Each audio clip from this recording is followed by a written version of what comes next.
Hello, my name is Erik and I'm the CEO and founding partner of a firm called Consensus Wealth Advisors. And I recently published a book called Clarity: How Popular Culture is Misleading You About Successful Wealth Planning and What to Do About It. Please feel free to contact us to get your free copy.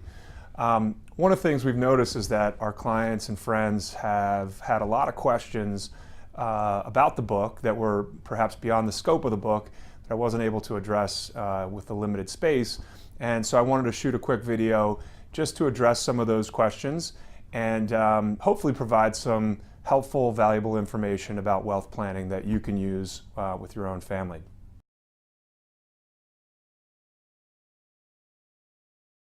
There's a question from Doug, which basically says, need to explain the negative impact of drawdowns.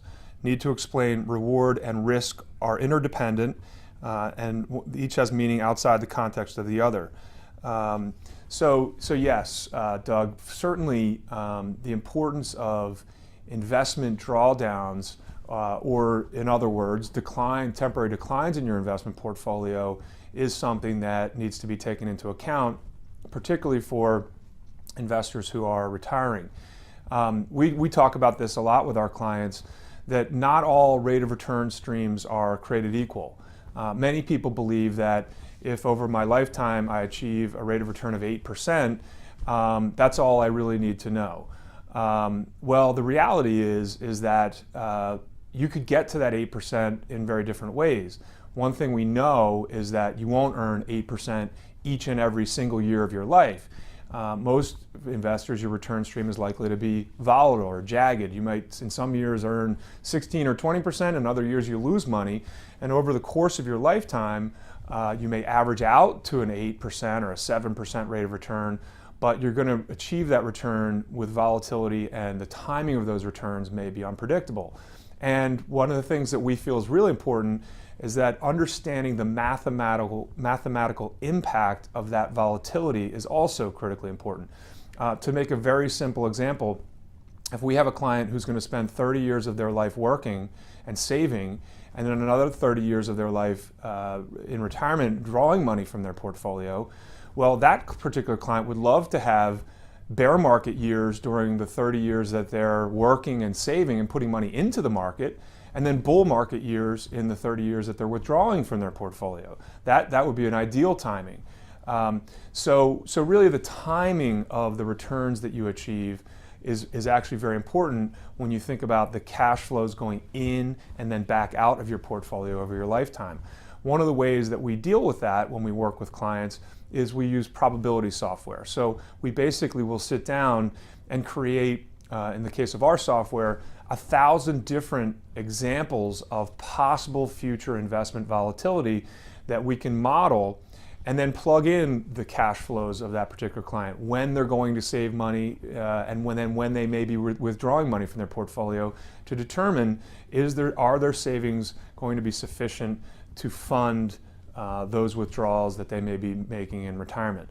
So volatility matters, the timing of returns matters, and we feel it's very important to do that homework and do that analysis for every client. So here's a question from Michael, and Michael asks, when can I retire?